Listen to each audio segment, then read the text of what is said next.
Hello दोस्तों और स्वागत है। आज ना हम इंग्लिश ग्रामर का एक ऐसा टॉपिक मास्टर करने वाले हैं जो सबको थोड़ा परेशान करता है, एक्टिव और पैसिव वॉइस। और अगर आप क्लास 12 सीबीएसई जैसे एग्जाम्स की तैयारी कर रहे हैं तो भाई ये कॉन्सेप्ट बिल्कुल क्रिस्टल क्लियर होना ही चाहिए। होता है ना कि एक्टिव से पैसिव में कन्वर्ट करते टाइम थोड़ा सा कंफ्यूजन हो जाता है। कहाँ इज लगाएं, कहाँ बाय लगाएं। डोंट वरी, बस अगले कुछ मिनट्स में आपके सारे डाउट्स फूफ हो जाएंगे और आप इसके एक्सपर्ट बन जाओगे, पक्का। तो चलो शुरू करते हैं। लेकिन रुको, सीधे रूल्स पे जंप नहीं करेंगे। पहले ये तो समझें कि आखिर ये एक्टिव और पैसिव वॉइस है क्या चीज। इसका ना कोर कॉन्सेप्ट पकड़ना बहुत जरूरी है। देखो, फंडा बड़ा सिंपल है। एक्टिव वॉइस में हीरो कौन है? सब्जेक्ट, मतलब जो काम कर रहा है। शी राइट्स अ लेटर, यहां हीरो शी है। लेकिन पैसिव वॉइस में स्पॉटलाइट घूम जाता है ऑब्जेक्ट पर। यहां हीरो लेटर बन गया। A letter is written by her. पूरा फोकस लेटर पर है, इस बात पर नहीं कि लिख कौन रहा है। बस यही है फोकस का खेल। ओके, अब आते हैं असली चीज पर। एक्टिव से पैसिव में बदलने के ना सिर्फ 3 गोल्डन रूल्स हैं। बस ये 3, अगर ये समझ आ गए तो समझो आपका आधे से ज्यादा काम तो यही हो गया। रूल नंबर 1, सबसे इंपॉर्टेंट। जो एक्टिव सेंटेंस का ऑब्जेक्ट था ना, वो अब पैसिव सेंटेंस का हीरो यानी नया सब्जेक्ट बन जाएगा। सिंपल। यहां देखो, बिल्कुल साफ साफ दिख रहा है। राम ईट्स मैंगो में मैंगो क्या था? ऑब्जेक्ट। पर जैसे ही इसको पैसिव बनाया, देखो मैंगो उछलकर आगे आ गया और बन गया नया subject. Mango is eaten by Ram. देखा कितना सिंपल है पहला स्टेप। ओके, रूल नंबर 2, ये है वर्ब के बारे में। एक बात गांठ बांध लो, पैसिव वॉइस में हमेशा वर्ब की थर्ड फॉर्म यानी पास्ट पार्टिसिपल ही लगेगी। ईट का ईटन, राइट का रिटन, डू का डन, हमेशा। और हां, इसके साथ एक हेल्पिंग वर्ब भी आएगा जो टेंस के हिसाब से बदलेगा। तो ये रहा बेसिक फॉर्मूला। प्रेजेंट टेंस है तो इज या आर लगा दो पास्ट पार्टिसिपल के साथ। पास्ट टेंस है तो वॉज या वर लगा दो। और फ्यूचर बस विल बी के साथ पास्ट पार्टिसिपल। ये बेसिक स्ट्रक्चर है ना, इसको दिमाग में सेट कर लो, आगे सब बहुत आसान लगेगा। और अब तीसरा और आखिरी गोल्डन रूल। एक्टिव सेंटेंस का जो हीरो था यानी सब्जेक्ट, वो अब पैसिव सेंटेंस के आखिर में चला जाएगा और उसके आगे हम लगा देंगे बाय। अब वो बन गया एजेंट, यानी जिसके द्वारा काम हुआ। एग्जाम्पल देखो, शी जो ओरिजिनल सब्जेक्ट थी वो लास्ट में बाय हर बन गई। तो रूल सिंपल है, ऑब्जेक्ट को सब्जेक्ट बनाओ और सब्जेक्ट को बाय लगाकर ऑब्जेक्ट की जगह भेज दो, अदला बदली। अच्छा, अब एक प्रो टिप बहुत काम आएगा।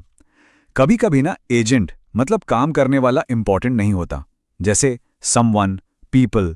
तो ऐसे में हम बाय वाला पार्ट हटा सकते हैं। जैसे माई बैग वॉज स्टोलन। अब किसने चुराया ये उतना जरूरी नहीं है, जरूरी ये है कि बैग चोरी हो गया। फोकस एक्शन पर है। तो तीनों गोल्डन रूल्स तो क्लियर हो गए। अब थोड़ा डीप डाइव करते हैं। चलो देखते हैं कि अलग अलग टेंसेस के साथ ये रूल्स कैसे काम करते हैं। ये वाला पार्ट एग्जाम के लिए सुपर इंपॉर्टेंट है, ध्यान से देखना। सबसे पहले प्रेजेंट टेंस। प्रेजेंट सिंपल में शी राइट्स अ लेटर बन गया a letter is written by her. अब कंटिन्यूअस में देखो, एक्शन चल रहा है ना, तो हम बीइंग यूज करेंगे। A letter is being written. और परफेक्ट टेंस में हमेशा बीन आ जाता है। A letter has been written. Pattern देखा, is being, has been, past participle, written सब में सेम है। अब आते हैं पास्ट टेंस पर, और गुड न्यूज ये है कि पैटर्न एकदम सेम है, बस is आर की जगह was वर आ जाएगा। सिंपल। तो पास्ट सिंपल बनेगा a letter was written, past continuous a letter was being written, और पास्ट परफेक्ट बिल्कुल सही a letter had been written। Logic वही, बस टेंस बदल गया। और आखिर में फ्यूचर टेंस। यहां विल तो रहेगा ही। फ्यूचर सिंपल में a letter will be written. Future continuous थोड़ा ट्रिकी है, a letter will be being written. ये ज्यादा यूज नहीं होता पर पता होना चाहिए। और फ्यूचर परफेक्ट में a letter will have been written. तो देखा, टेंस कोई भी हो, बेसिक रूल्स वही के वही रहते हैं। ओके, बेसिक रूल्स हो गए, टेंसेस भी हो गए। अब थोड़ा लेवल अप करते हैं। कुछ स्पेशल केसेस होते हैं जैसे कमांड वाले सेंटेंसेस या जिनमें कैन, मस्ट, शुड जैसे वर्ड्स आते हैं। चलो देखते हैं इनको कैसे टैकल करना है। अगर सेंटेंस में कोई ऑर्डर या रिक्वेस्ट है तो उसके लिए एक सिंपल सा फॉर्मूला है। लेट से शुरू करो, फिर ऑब्जेक्ट डालो और फिर बी के साथ V3 यानी वर्ब की थर्ड फॉर्म। जैसे ओपन द डोर बन गया let the door be opened. Easy. और ये मॉडल्स जैसे कैन, मस्ट, शुड, अरे ये तो सबसे आसान है।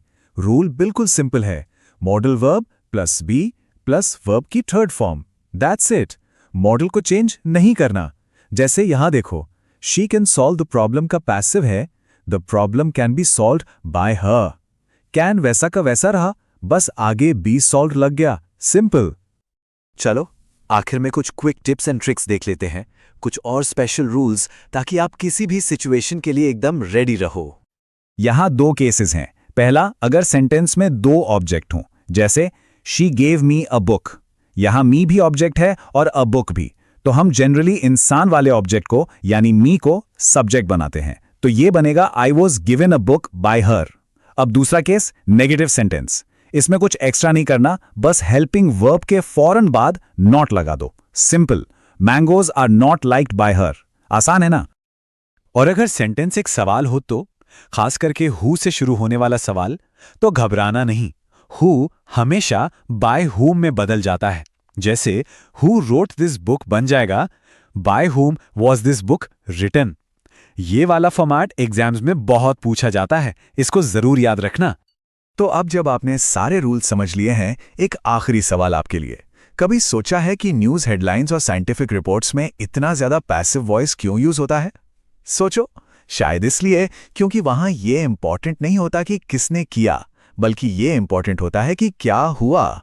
फोकस एक्शन पर होता है, एजेंट पर नहीं। तो याद रखो, ये सिर्फ एक ग्रामर का रूल नहीं है, ये कम्युनिकेशन का एक पावरफुल टूल भी है।